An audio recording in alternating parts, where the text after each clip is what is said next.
I'm Eric Russell. I am out and about today at Richmond Triangle Players with Steven Fales. How are you doing? I'm good. It's great to be back. It's great to have you here. So second time. I love that. Yeah. And you're here doing the Mormon Boy Trilogy. Mm-hmm. And this is the first time you've done all 3 shows in one place, in a row. Yes. It's a very ambitious undertaking. We are calling it a Mormathon. Mormathon, which you can see on a Saturday, but we'll get to that in just a minute. This is absolutely amazing. The fact that you're doing your first show, which is Confessions of a Mormon Boy, but then you have 2 new pieces, which are Missionary Position and Prodigal Dance. Right. And those are both being premiered here, brand new, in Richmond. Well, actually, Prodigal Dance. Prodigal Dance is the brand new one. I first did Missionary Position at Celebration Theater in Los Angeles. Okay. And that was in 2009. So we've continued to develop it. Had an amazing run in Houston. Okay. I did it at the New York Fringe, but we get to polish it. This is the first time I'm adding projections, which I was really loving. Did you like that? I did. I was sitting there going, I'm a visual person anyhow. Yeah. And I like that extra element because it kind of fills in some gaps in my own mind of the places and things. And I really like that extra feeling because it made it personable and I could connect, and it kind of triggered some of my own memories when you see other people's images. Right. You know, my storytelling style has always been without projection. Right. So I knew that the storytelling worked. So to add projection enhances, I hope. So yeah, that took up a lot of our rehearsal time putting that together. Getting the time out. Because we talked about Mormon Boy a lot the last time you were here. I really want to talk about Missionary Position and Prodigal Dance. And with Missionary Position, this takes place prior to Mormon Boy? Yeah, it's looking back at what sets me up for Confessions of a Mormon Boy. So we're dealing with a period of time, my first year at the Boston Conservatory, right, through my 2-year mission to Portugal, okay, and getting to the steps of the Brigham Young University campus when I transferred after my mission to BYU. So it explores the Mormon machine in ways that Confessions, we didn't delve into doctrine or just what a world that is. And I wanted to also explore coming of age. Everyone has a coming of age experience, whether it was in the bar, the gay bars, or the military, or it's just college, you know. So 19, 20, 21, we are... Those are those years we start to really find out more of who we are, be working towards. Yeah. We had those milestone moments. This is when I did, this is when I... Yeah, first kisses, crushes, who am I, sexual orientation issues, who am I in relationship to the machines I'm in, the organizations I'm in. Yeah, and also the beginnings of, I think a lot of us are first looking for our first independent spiritual language. Because for many people, they may not realize just how much they are in those machines. If your parents were in scouting, then you were in scouting. If your parents were involved with lodge work, then you're... Right? What they do in their church, if they're really involved in their church, then these are just things you kind of take as, well, these are the things I do, but then you're going, where's my voice? Is this really what I want, where I want to be? Right, so the establishment, how do I fit in, how do I not fit in? So this is a not fitting in story, trying to fit in. Trying to fit in. So I think anyone can relate. The mission experience is just another version of any regimented lifestyle. Your father did it, your father before did it, that...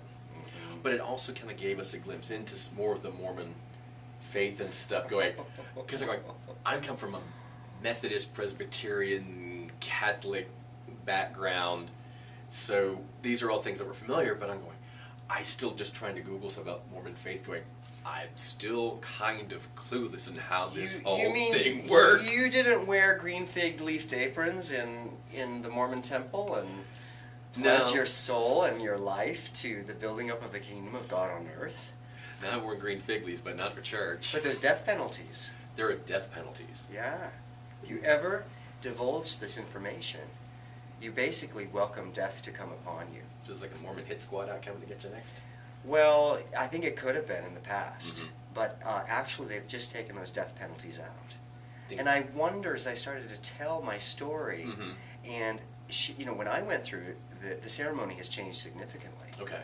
So, and just since I premiered this play, so, you know, on the internet, they see the solo performer who's like exposing the old ways, like the washing and anointing ceremony where I'm basically naked as this old man touches me and washes me. Yeah. They don't do that anymore. Curious. That's interesting. Yeah. I think the Mormon Church has a file on me about that big. Maybe that's my ego thinking it does, but... But somewhere they're going to verify, oh my God, he knows about the file. He knows about the file. Right, right. I should do a play on my file. Episode 4. I'll steal my file. It'll be episode 4. It's like boxes and boxes. Like, I don't even have this stuff. What I liked about missionary position was the things that you shared with us in terms of what you brought with you, but what you showed. And I kept thinking, we all have those mementos and things from like our milestone or moment, those trips that meant the most of us. Like I remember getting my first passport when I was going to go to South Africa on a college trip with my college roommate. I remember, you know, the first items I picked up just traveling overseas. I remember traveling, you know, to Scotland with my own parents. We traced our history, but there's things that you bring back in. I still have my letter from getting my Eagle Scout. I see Scots in you. Oh yeah. I totally. Yeah, you got killed somewhere, I can tell. 2.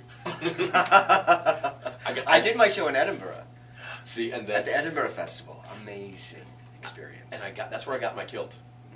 And that was one of those great moments that I had growing up, that with my own parent, as we were chasing our family's genealogy across the globe, was hooking up with someone who was our tour guide, and I said, I need to get one of those. And he looked at me like I lost my mind. I said, no, I've got the paperwork to back it up. Right.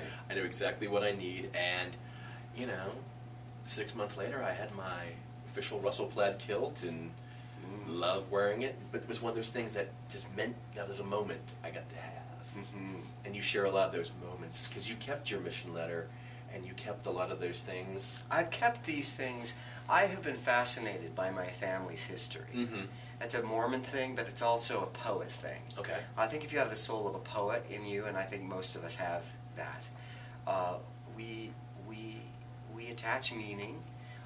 Like I would go through my grandmother's scrapbooks from the 40s when she was a young maiden, and just be like fascinated. And I wanted to keep those things for my children. I think my grandmother was a big scrapbooker. I mean, she had scrapbooks on everything, every child, plays, things that she did. And so I kind of carried that over. And now I kind of do it more digitally than with the physical pieces, because I've gone and scanned in old images and I've rebuilt those things to share, just to keep them fresh. It makes traveling lighter. Yeah. I've scanned it, because you came with this big rolling cart. It's a fun convention, don't you think? It is, though. It is. Now, you saw the show at night, right? I did. I saw it Friday night. That was the first time we ran it. I had no rehearsal with it. So it was a little wonky, so that it worked as well as it did. You know, we have 3 more weekends to really polish and perfect. But the good news is all of the reviewers have just, they've gotten the heart and soul and the humor of all the pieces. Today I just got a Washington Post review that was like, I was shaky with gratitude. I'm like, they said the kind of things that What did they say? What's something that sticks out from that? Well, the first thing that the reviewers are saying is that all 3 shows are valid, so that the trilogy works. All 3 you want to see. That's what I came to find out. I knew that the pieces worked independently, but to have them be absolutely like embrace a trilogy was like, wow. And what was interesting about the Post, she was a very good writer, and she says that I have this keen sense of the absurd that leavens the gravity of a very powerful story, so that I'm able to use humor and irony and show insanity in a way that lives a pretty dark journey. It gives you all these pieces. So I never thought of myself as an absurdist, but there are absurd things. She pulled out the Vasco da Gama thing, right? That's crazy. But it also shows so much.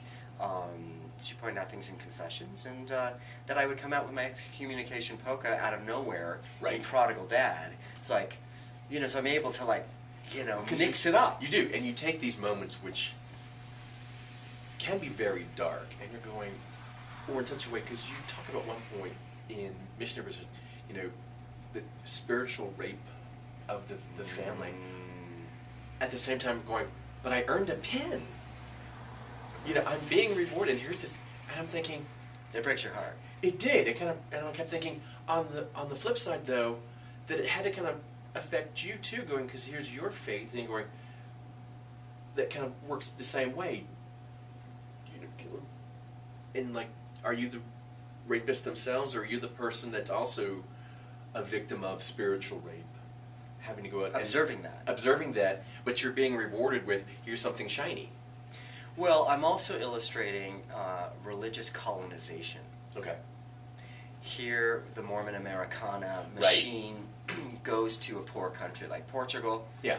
Ironically, like Catholics used to come over and do the same. Exactly. Mormonism is now going to those countries and doing the same thing. Pillaging and converting, and the retention rate may not be great, but to those organizations, souls are expendable.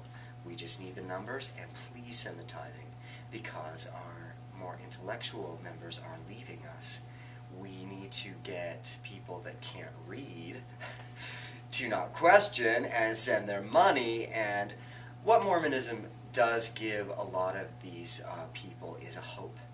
Okay, yeah. Where their Catholicism may have let them down or trapped them there might have been a ceiling to them. Right. Even economically. And these middle-class smiling elders come in and say, come be middle-class like us, live a good life. And for a lot of people, it becomes their version of AA. Yeah. Where Mormonism gives them a reason to stop drinking. Right. To stop doing a lot of things.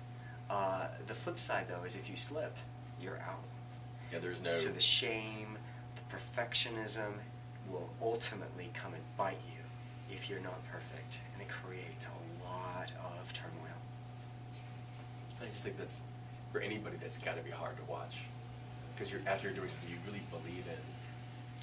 Well, I went for I wanted to make a difference. Right. My psychiatrist, I highly recommend it if you're on my journey. It's helped a lot.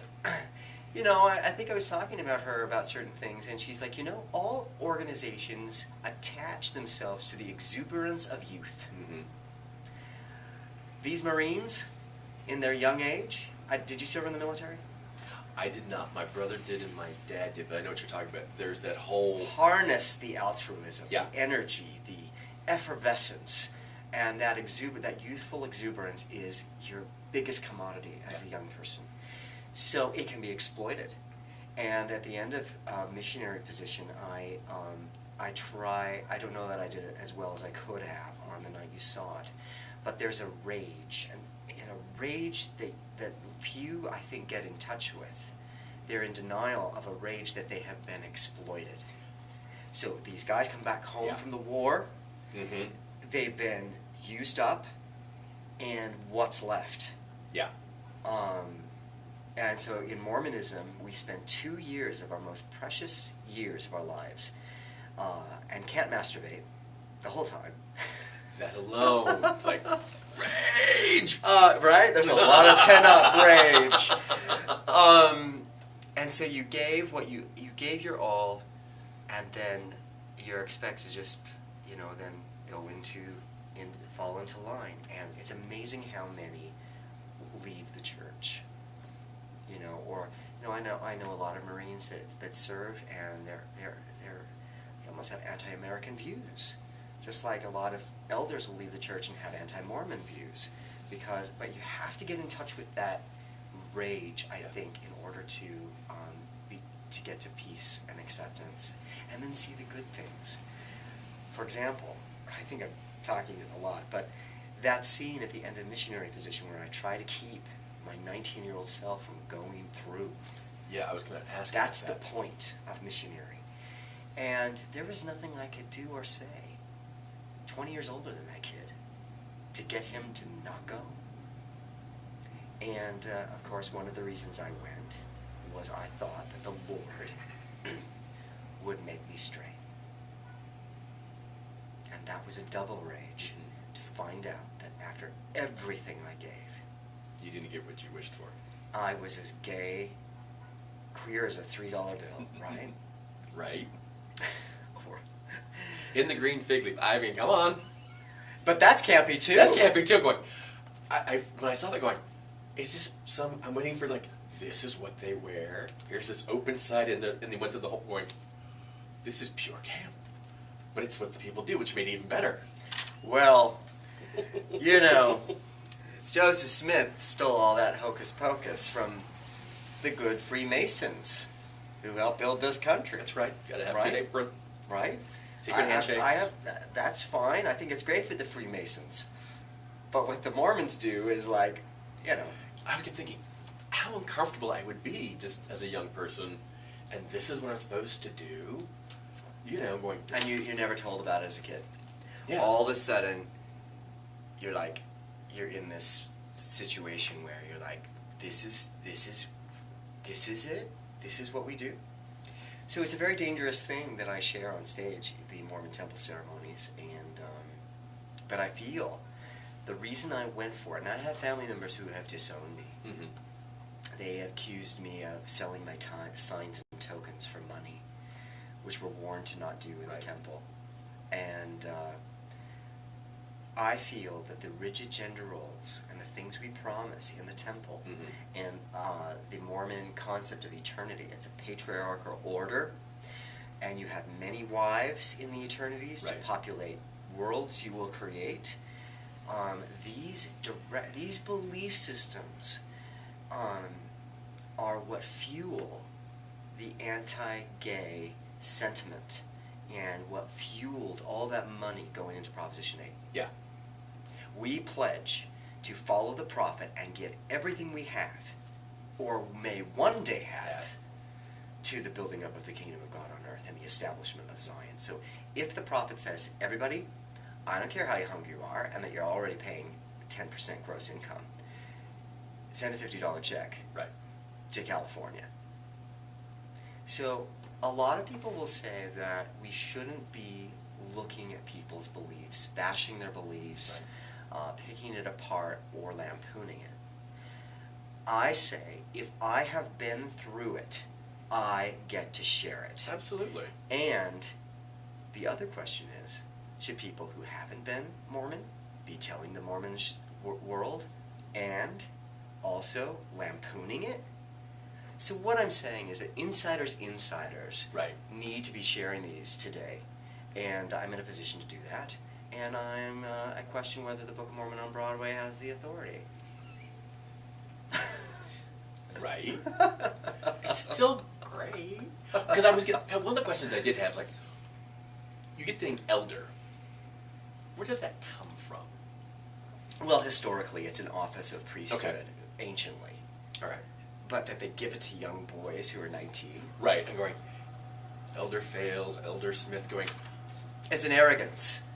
It's a great arrogance. Other than the prophet and the apostles and the high-ups, Mormon missionaries are considered to be, they're Marines. Yeah. And they have the authority to act in God's name. You are told you have the authority to act in God's name, and the Dalai Lama and the Pope are way beneath you.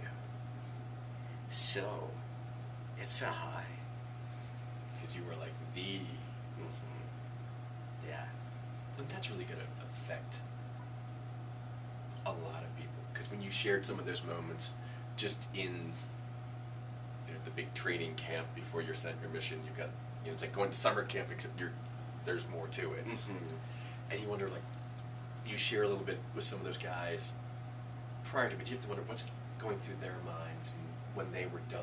Did they stay? Did they go? Did they? I just went to my 20-year, or it wasn't 20, a little more, but it was a mission reunion for Portugal. Okay. So we were all, I went out with some of them afterwards, these two guys, companions, and they're in the church, but they've left it. Okay. You know, it's a dry religion. Yeah. And I was just so curious to sit back and watch them drinking, you know, Yeah. with impunity. It's like, We're it's so drinking not now. Mormon, you know, it's like... We might even swear. Most Mormons are oxymormons, Okay.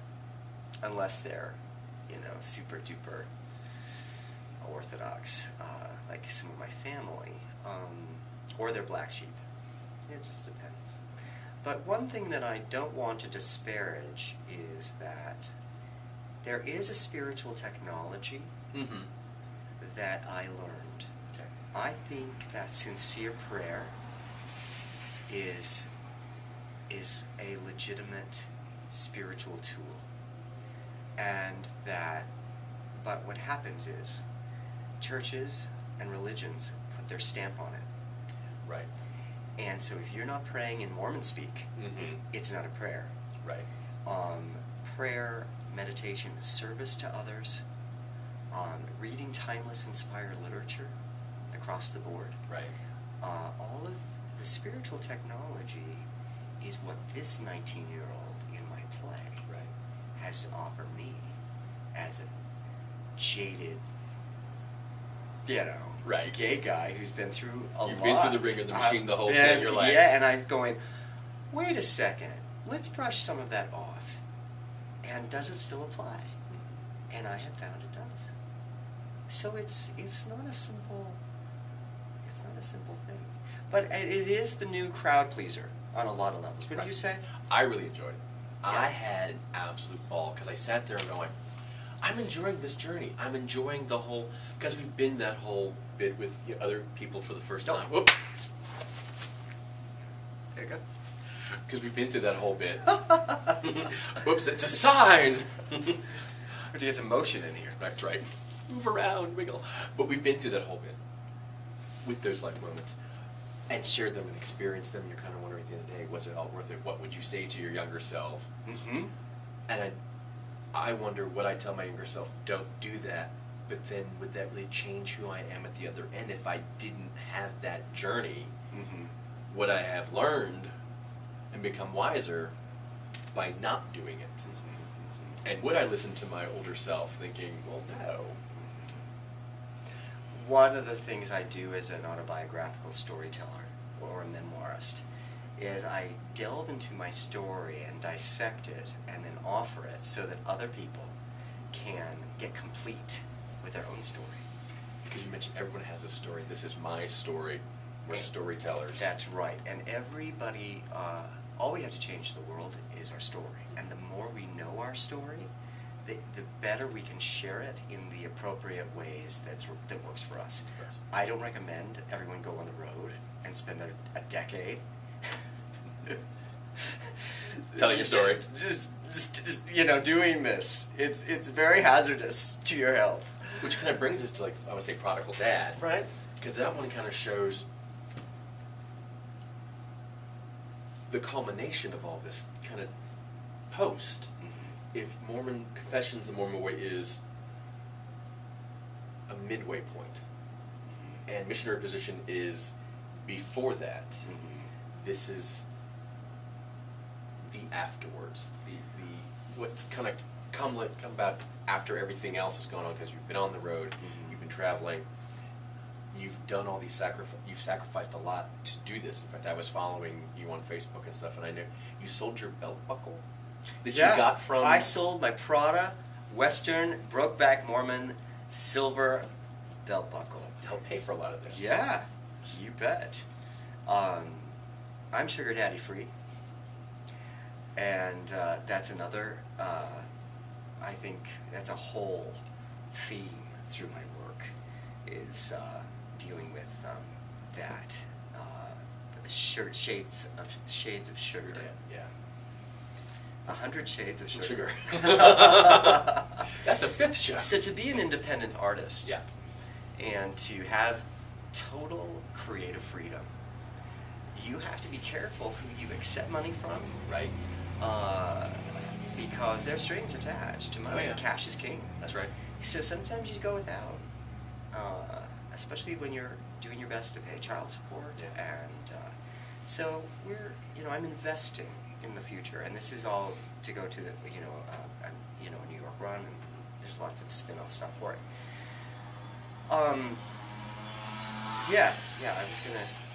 I wanted to say that I knew I was going to write Prodigal Dad Right. when I was getting fingerprinted for the first time.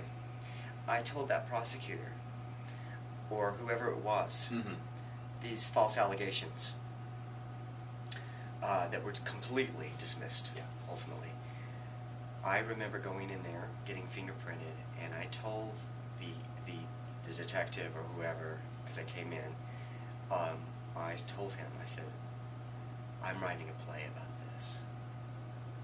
I forgot that's when I decided. Just like when I got excommunicated. Right. Within a day, I realized others are getting excommunicated. I know other dads Right. are having false allegations placed against them. So I was like, the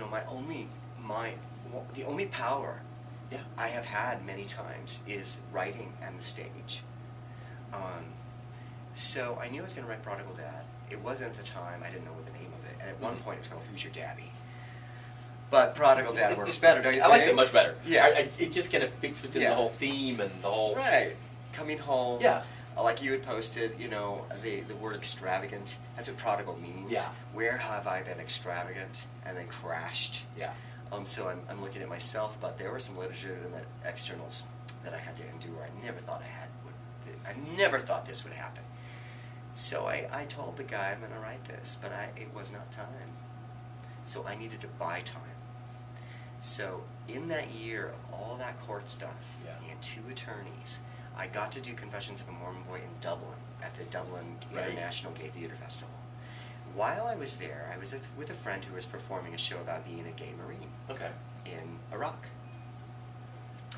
And I was having lunch with the artistic director of the festival, and I proposed an idea to him. I said, I'd like to come back and do a show about my Mormon mission. Okay. Right? So that became Missionary position, and I worked on it and wrote it while I was able to process the big deal. So that bought me time and perspective until I was able to really Deal with... work on Prodigal Dad. So I was always going toward Prodigal Dad. It's the hardest thing I've ever written, and I think it may be the best thing. I sat there, and for the time that we were there, I was captivated. But it's a dark place. It is dark. I kept thinking about the first 2 shows there's a lot of great joyful moments and moments of hope and just, you can sit and laugh. And this one I'm going, this is really, there's a lot of pain here, but it's almost all interwoven when dealing with dads. I wrote briefly about, being an extravagant dad, or have I wasted my time with my kids? Have I wasted my life and my time as a dad? What's the relationship with dads? Because through the whole piece, you talk about your relationship with your dad. You talk about Emily's relationship with her dad. You talk about my relationship your to relationship her with dad, who's dead. Then you talk about Emily's mom's relationship to her, but looking at my daughter has married the same way I have. But then your relationship with your own children, and here's this innocent moment that every parent has. You do this, and next thing you know, you're going, how am I being arrested? What have I done? Well, today fathers are in crisis. Oh yeah. We hear it all the time. We want to take a look at, it's the black community or fatherless, right? Right. Well, the family law system is corrupt. I read Alec Baldwin's book, A Promise to Ourselves, A Journey Through Divorce and Fatherhood and Divorce. Right. And, he got a lot of flack for calling his daughter, to taken out of context, it seems horrific. But what he was going through that divorce and the custody and his ex-wife, and this is happening to dads all the time. We are being excluded, and it's an antique Victorian system, which by default everything goes to the mother. Right. But our children are suffering today because they don't have fathers, but the system prevents it. And so what I am speaking to are all prodigal parents who are striving to be in their children's lives, and not because they've done anything, but the system is excluding them. And so the laws are changing. And there's also something called parental alienation syndrome. Oh, yeah. So the children latch on to what the mother's idea is and her thoughts, and they take it and run with it. And they start to, and then they start to outdo their mother in a sense of loyalty, but it's a skewed thing. Then, decades later, they wake up and they're like, and they go, "Oh my gosh, you know, I was duped, and who's my dad?" And woe isn't to the mother. Right, because then they get the backlash being from a divorced family. Yeah. And I will give some leeway to my dad now in later years, but looking back, he did a lot of things that definitely I am rather thankful that my mom did get to raise us. We were one of those children that we went to visit grandma, and next thing you know, we're being kidnapped and taken over state lines. Right. And going, yeah. Did your parents share joint legal custody? No. So, that was the problem for me. When I gave away custody, entrusting it, and I was so beaten down, I had no self-esteem. Yeah. I didn't think that as a gay man in Utah, that I had a chance. And Emily's mother is so powerful, right, with so many rich, loyal, I mean, she's this goddess to people. So imagine having Kris Jenner as your mother-in-law, or Sarah Palin. Right. So, there's nothing you can do. You're pretty much defeated. So look at this guy. What was his name? The son-in-law, the father of Sarah Palin's daughter, a grandson. So Braylon. Yes, maybe. Whatever. So Sarah Palin has this. They're not even married. Right. And he's the father of this child, and she's on the campaign trail, and she's this larger-than-life thing. He has no power. Yeah. So what does he do? Remember what he did? He posed for Playboy. For Playgirl. We do the most outrageous things to not be erased from our children's lives. I totally get why he would do such an immature thing. And I think that has to do also with my sex work. I think when I was an escort, I was getting back at everybody. The church, my dad, my thoughts, and also I was powerless over this feminist agenda of my mother-in-law, where men don't exist. Where literally, her joke to me once in her house was, "Got your penis." I mean, that's just like emasculation, just right then and there, walking in the door. What do you do with that? If she does it in front of the kids. What do you do? That's highly inappropriate. What do you do? Tell that to her in her own home? Yeah. And you just kind of, So when I got divorced, the voices were, "You're not worth anything, we're taking over." I gave up custody without a fight, and then started to commit a slow, steady suicide. And I had my own, demons, but we have worked very hard to keep those in check, and we're making progress. Because I know you went to your own dad for help, and we all looked to our parents like, "Mom, please, you've got to have some insight." And I could understand when he's like, well, he didn't want to lose the contact he had because they're the grandchildren. Right. And I love you, son, but they're my grandchildren, and this is my connection to immortality, truly. He didn't want to lose that. And you're kind of like, you look at that. Yes. But you're going, I'm your child, and I really need your help. But if he felt I was if I weren't the moral underdog, right, he could have said things. And he chose not to. Basically, with my father's silence during my excommunication, in so many ways he has condoned and supported a lot of the abuse. I wanted a father to stand up and say, you excommunicated my son for being gay, but my whole life he was homophobic. Yeah. So the minute I came out, I was left for dead. So they're like, he's dead to us, really. We'll keep him around because we want to get to the kids. Right. Then when he is kicked away, we're still going to go to the kids, right, because they're our focus. That's his narcissism. Yeah. The theme about what is narcissism also comes up, and because you talk about the people craving fame, and I think a lot of people crave fame today. They count, look how many followers I have on Facebook. Look at my new Vine video. Look at me. I've got 3,000 followers. I've got so and so. You know. So when my mother-in-law takes it on herself to start telling me and my wife's story, right, and I'm like, wait, Emily's writing her book. And Did you know that? And you've got yours. And my book's coming out, and you're going to tell it? You? Yeah, because you're not even gay. Exactly. So that was the first time I locked antlers with her brand. Yeah. So my greatest crime ever was stepping on Carolyn Pearson's brand. Because she is the person who's... People are very protective of their territory. Oh, yeah. So I bring up the concept of what is pro-gay for pay. And I think we see a lot of that today. I think we see And I think we need to expose it because we have a lot of great allies. Oh, yeah.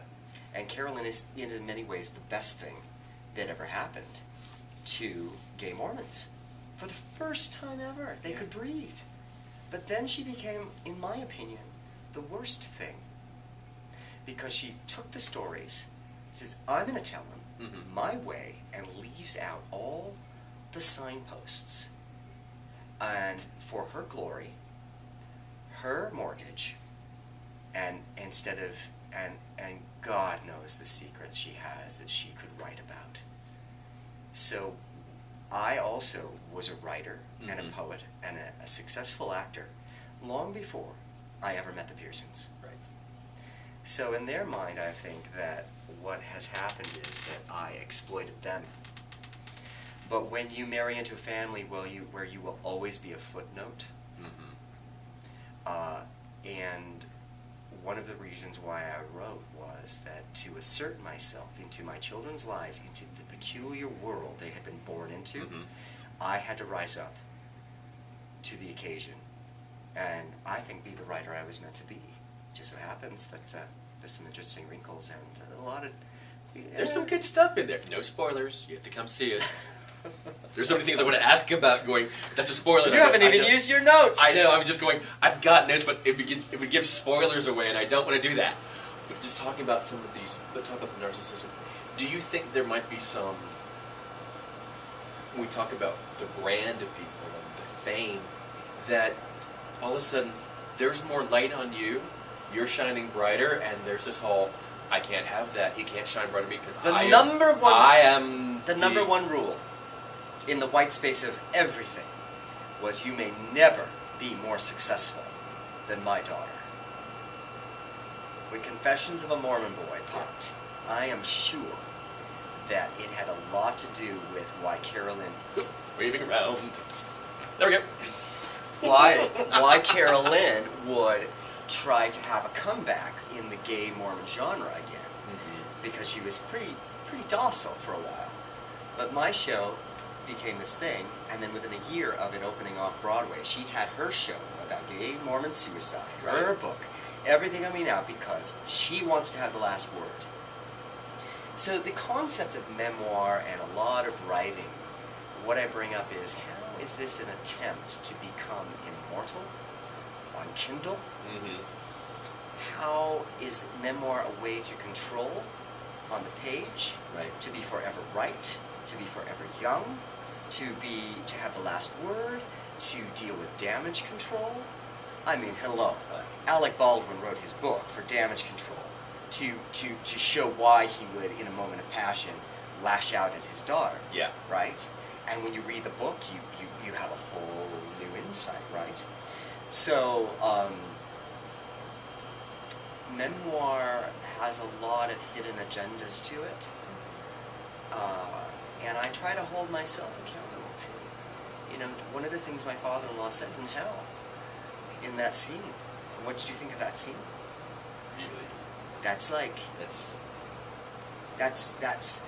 you know... I thought that was brilliant, because here you are. And here's Gerald. I'm looking for my Greek great-grandfather, and we open the door. Did you expect us to be in the Castro? No. Not a clue. I was like, this is brilliant. Thank you.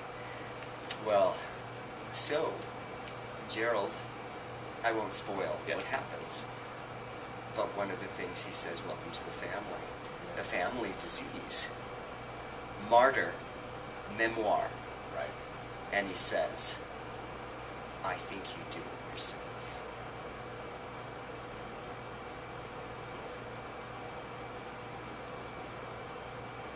If, from writing all three of these, I think I might have asked you this before,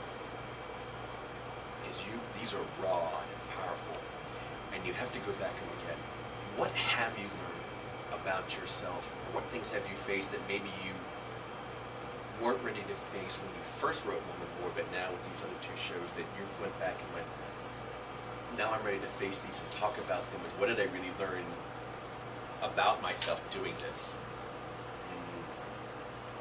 That's a good question. One of the things I've had to face is growing older without Botox and things. You know, how, you know, holding on through all of this, I've learned that the plays are the thing, not the publicity photos, right? You know, and whether I'm 10 pounds heavier or 10 pounds lighter, the story is the thing. I've learned I'm a storyteller.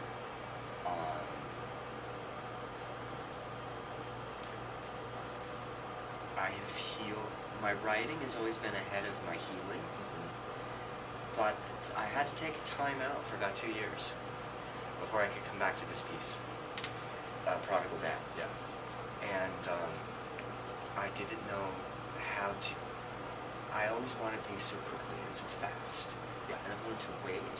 I've learned that easy does it, accomplishes it. So I have learned how to roll with things better. I have learned to stay in the moment.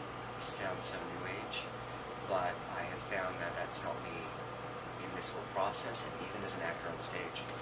Staying in the moment was something I had a hard time. I was always to the end of the line.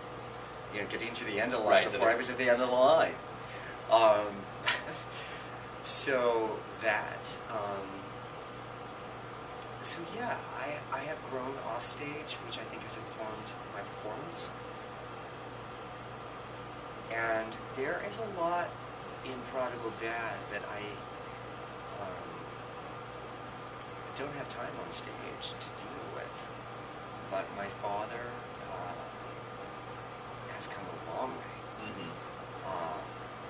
But I have also learned that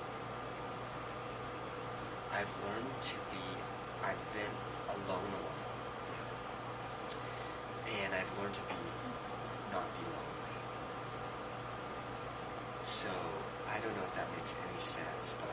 You don't feel the need to be always with people. You are content. When you lose your kids, when your family is gone, yeah.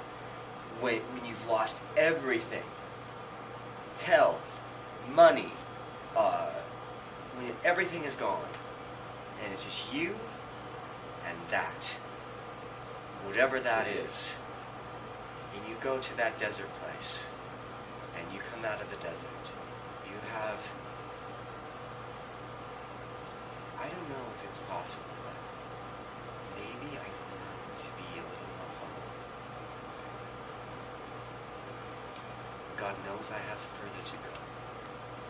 I know I have a long way to go. I also have an inner core that says, I'm okay, I'm of worth, this is my story, and I don't have to go out and binge before telling it. Right. So the fear is leaving me a little bit every time. And that makes me smile. And you had mentioned that you had joined another church. Yeah, part of the journey, and I leave it, I've I cut out a big section of how I came to the Episcopal tradition. And that was an important thing. The Episcopalians, my daughter calls them the Episcopals when she was little. Are you still Episcopal? The Episcopalians took me in, and I had a boyfriend who was Episcopalian and some mentors that were Episcopalian.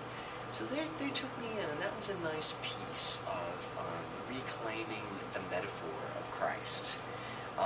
And I don't have a nervous tick at the word Christianity anymore. Right. But I can't say that I attend on a regular basis. It's more occasional, because where I really, right now in my life, go to is my recovery world. And they try to teach spiritual principles, and I get more in those meetings than I get in a cathedral. Although I love the fabulosity of it, and such good people. But I do not, like one of the things is, it's not organized religion that's the problem. It's distorted religion. I also find I am an oxymormon, and I don't fit in left or the right. And so I've also learned to be comfortable in the middle. I don't think my work is propaganda for the left. Right. Like I used to want to write propaganda for the right. So to let that go and have the courage to go, well, who will buy tickets if it's not endorsed by the left or the right? So can I be me, write for me, and trust that people will come, and that it's good art. Yeah. So I have grown as an artist because I don't have to pander, which is we have to consider these things because we want to sell tickets, we want to sell books. Who is our constituency? And a lot of times we'll go to the shortcuts to get there, but it might not be truly who we are. Thus, you'll have the pro-gay for pays. Oh, I'm straight, I play that role, I'll get an Academy Award and I'll rise to the top, but I won't thank anyone who's HIV positive. I won't acknowledge any of the millions of people who are dead, but I got my thing, and aren't they lucky? Where we get that whole celebrity comes out going, that's great, how about the poor kid who was 13, 14 who came out and got kicked out of his home? He deserves an award. He deserves more than an award going, you didn't lose your house, you didn't whatever, and you're still going to work next week. But he can't sell tickets to a fundraiser. Exactly. This is life. And you know, you have to work with it, and you have to deal with it. And you use that because, you know, it helps provide other things that we need. It's the whole, where are my trade-offs? What do you want an audience to take away from all three shows? Because each one has, I think, has a little different message in your overall story, but what do you want an audience to take away? When they do come see all three shows on a Saturday, the Mormon-thon. Don't just pick one a night, do the whole day. And people stay. Exactly. People stay. You can get a bottle of wine here. That's right, kick back and enjoy the shows. Kick back, go Chinese, whatever, and spend the whole day. So, 1, 5, and 8. I want them to be highly entertained, really. I mean, there's fun, entertainment, craft, all of that, but I want them to leave with a sense of what is possible for me. Yeah. What's possible for me, you know? And where something wasn't possible before, after they see this, perhaps there's something that is possible for them. And that's why I do this. It's great, because I know I left each show going, thinking about my own life and thinking about my own relationships and thinking about, and that's what I think great art does. It makes you think. Makes you compare, makes you, have I been extravagant, or would I change what I did in my past to get here, choices and such. And I just really think that's what makes them such authentic, fantastic shows. And I have a great team here. I just am so, it's not every day you have a theater say, okay, come down and play. Exactly. We'll take a chance on this. So the people who believed in me have enabled me to continue to grow as an artist. And and that's what's so great about Richmond Triangle Players. Yeah. I hope that maybe once a year or every 2 years, they bring a project in here that they believe in, that they hope will launch nationally. Something new, you know. I hope that that's the future for RTP. We know it'll happen. We know it. Maybe this is just the beginning. This- And one little thing that happened here while I'm here, you know, we've worked with the press agent in New York, Sam Rudy. Right. So he helped put out some press releases that, you know, you have this BroadwayWorld.com/Norfolk. Right. Like they have one theater down there, and Mhm. Richmond is like this. We've got all these great places here. So they're relabeling BroadwayWorld.com/Norfolk to Richmond. As they should. Because, you know, I am very fortunate not only to do this, but to work with other great theaters in town. I have always said, you do not have to go to Broadway to see the quality shows there, because we have them here. We have the talent. We have brand new things that have never been seen before. We're doing those great things. We have the magnificent performers. Mhm. And we're very fortunate to be able to do that here. it's an amazing theater community. Amazing. The one other thing that I want to mention before is that this is part of the Acts of Faith Festival. Exactly. This is the 10th annual Acts of Faith Festival, which is an extraordinary idea. So many entries. Which only takes place here. We're the Yeah. only one in the nation. Yeah, so this is a great fit Yeah. for the Acts of Faith Festival, and I hope it just keeps going because it gives a platform. You know, the theater world is very secular. It is.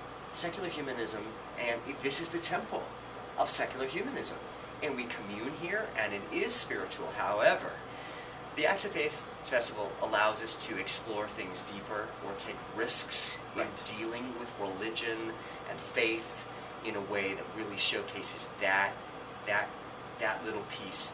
What's great about secular humanism is that all stories are welcome. So you do have religious stories that belong within the secular humanism, but Acts of Faith Festival goes, Here's this one. here they are. Let's develop really this voice within the huge umbrella. So it's a tremendous opportunity. And it's great because this is actually kicking off that whole Acts of Faith season that we have here. I know, and there was a great preview at Virginia Rep. Exactly. That was an amazing experience. So this is like my Mormon International Fringe Festival within the Acts of Faith Festival. Right. So I hope you come. All in one. Once you've gotten this to Newark, and it'll do fantastic, because we know it'll be fantastic, what's a project you want to do after this? Oh, thank you. Well, there are other solo works that I want to do. I really love the solo genre. There's a one-woman play that I could do in drag called Conversations with Heavenly Mother, an Uncommon Diva. Right. Now, do you know who your Heavenly Mother is? We had this conversation, I think, before. Oh, did you? Because we talked about that, and I was really lost in that the Heavenly Mother is also in heaven with Heavenly Father. I'm going to take Mormon Eternity through Heavenly Mother's journey. Okay. And she's fabulous, right? Right. It's going to be a lot of fun. And then there's another historical piece called Joseph III, about Joseph Smith's son. Okay. So I feel kind of called to tell the stories of Mormon Americana. Okay. I'm interested in stories, particularly of family within Mormondom. So down the line I have some plays that are in various stages of development. One is called Sacred Strain, which deals with a lot of great issues, but one of the characters is the founder of the Mormon Tabernacle Choir. All right. Who took the choir first to the Chicago World's Fair and put it on the map in 1893. Wow. He spent every summer in Greenwich Village, never got married, had all these boy chums, he called them. So how was the church with homosexuality then, and how is it now? Exactly. And we've got some great characters to take us on a journey. Also, there's a musical that I long to just spend full time on. It's called Salt Air. Okay. And it deals with this huge resort on the Great Salt Lake in the 1920s. Okay. One of the world's largest dance floors at the time. The whole resort rivaled Coney Island. Wow. It was very popular and you know, had a Taj Mahal look. And it burned down, but it's the perfect setting for some characters that I have on my sleeve. I look forward to that. if people want to find out more about you, do you have the Facebook, the Twitter? What do you have that they can follow you? I have a new website Okay. that it's up, but it's being built. Okay. It's called MormonBoyLive.com. Okay. And we have Facebook, Facebook/Fales.Steven. Okay. That's my official page. Tons of pictures and Okay. stuff. And on Twitter, Mormon Boy. Okay. And from there, you can find me. Excellent. Yeah. This has been fun. Thank you so much. Thank you. I'm Eric Russell. I have been out and about with Steven Fales during the Mormon Boy Trilogies. Tickets are available at rtriangle.org. The show runs through February 9th. And don't forget the Mormon-thons on Saturday so you can see all 3 shows. You never know where I'll turn up next, so tune in next time. See ya.